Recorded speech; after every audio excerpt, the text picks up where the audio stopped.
En effet, Judas Iscariote, l'un des 12 apôtres de Jésus, avait reçu la charge de porter la bourse et de tenir le compte des offrandes des fidèles du Christ. Mangeant sur la part réservée aux pauvres et à la charité, Judas Iscariote s'était enrichi. Mais cela ne lui suffit pas. Alors que le diable vint sur lui, il eut l'idée d'aller proposer aux Sanhédrins un marché. Contre de l'argent, il leur livrerait le Christ. 30 pièces d'argent furent la somme convenue pour ce forfait, car le Sanhédrin cherchait à faire mourir Jésus, qui critiquait les pharisiens et les sadducéens qui le composaient. Hérode Antipater lui aussi voulait la mort de celui qu'il prenait pour Jean le baptiseur revenu d'entre les morts. Judas Iscariote se retira avec ses 30 pièces d'argent et promit de trouver l'occasion propice afin que les tenants du temple se saisissent du Christ. 22. Jésus emmène avec lui Pierre, Jacques et Jean, le frère de Jacques. Il les conduit sur une haute montagne, loin des gens. Sous leurs yeux, Jésus change d'aspect. Son visage brille comme le soleil et ses vêtements deviennent blancs comme la lumière. Tout à coup, les 3 disciples voient Moïse et Élie qui parlent avec Jésus. Alors Pierre dit à Jésus, « Seigneur, c'est une bonne chose pour nous d'être ici. Si tu le veux, je vais faire ici 3 abris, un pour toi, un pour Moïse et un pour Élie. » Pendant qu'il parle, un nuage brillant arrive et les couvre de son ombre. Une voix vient du nuage et dit, « Celui-ci est mon fils très aimé, c'est lui que j'ai choisi avec joie, écoutez-le. »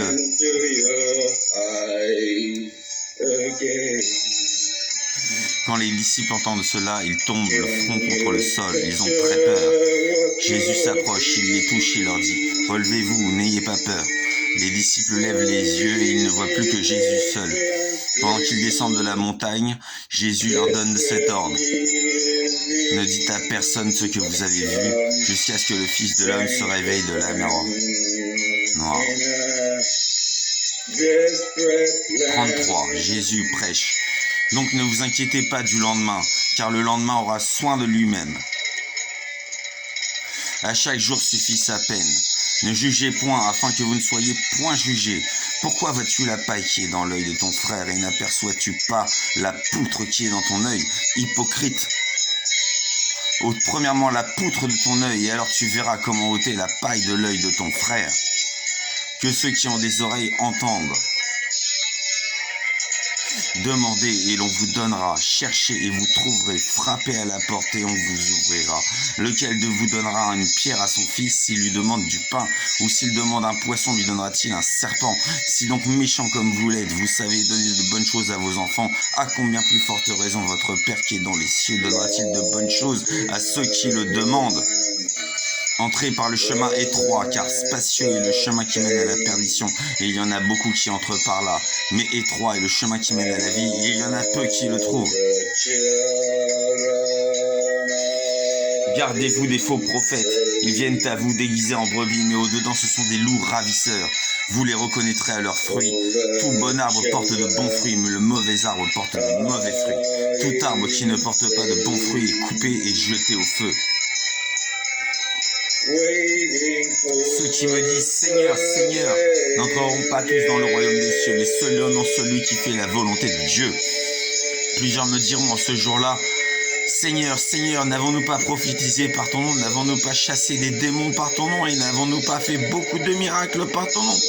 Alors je leur dirai ouvertement « Je ne vous ai jamais connu, retirez-vous de moi, vous qui connaissez l'iniquité. » C'est pourquoi, quiconque entend ces paroles que je dis et les met en pratique sera semblable à un homme prudent qui a bâti sa maison sur le roc.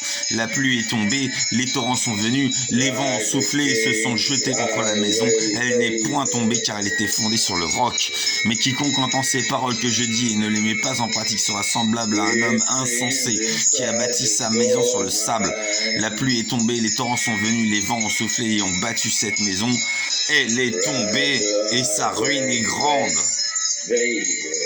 Jésus retourne parmi ses apôtres. Simon-Pierre lui dit, « Lazare, le pauvre, ton ami, est mort, Jésus. Nous sommes désolés. » Jésus, « Lazare dort, mais nous allons le réveiller. » Noir. 34. En chemin pour aller voir Lazare, Jésus et ses apôtres rencontrèrent l'un des plus fervents partisans du Christ, le riche marchand. Ô Jésus, sauveur d'Israël, je te suis de loin depuis des semaines entières n'osant t'approcher et aujourd'hui j'ai trouvé le courage de venir te parler. Puis-je m'entretenir avec toi? Jésus, qui es-tu? Le riche marchand, je suis Nathan de Jérusalem et j'exerce le métier de marchand. Je suis ton serviteur, dis-moi que dois-je faire pour hériter de la vie éternelle? Jésus, tes habits sont prestigieux et tu portes de nombreux bijoux en or. Eh bien, revends tout cela et donne-le en aumône aux pauvres. Le salut te sera alors acquis, mon frère. Le riche marchand, tu ne sais pas ce que tu me demandes, Christ.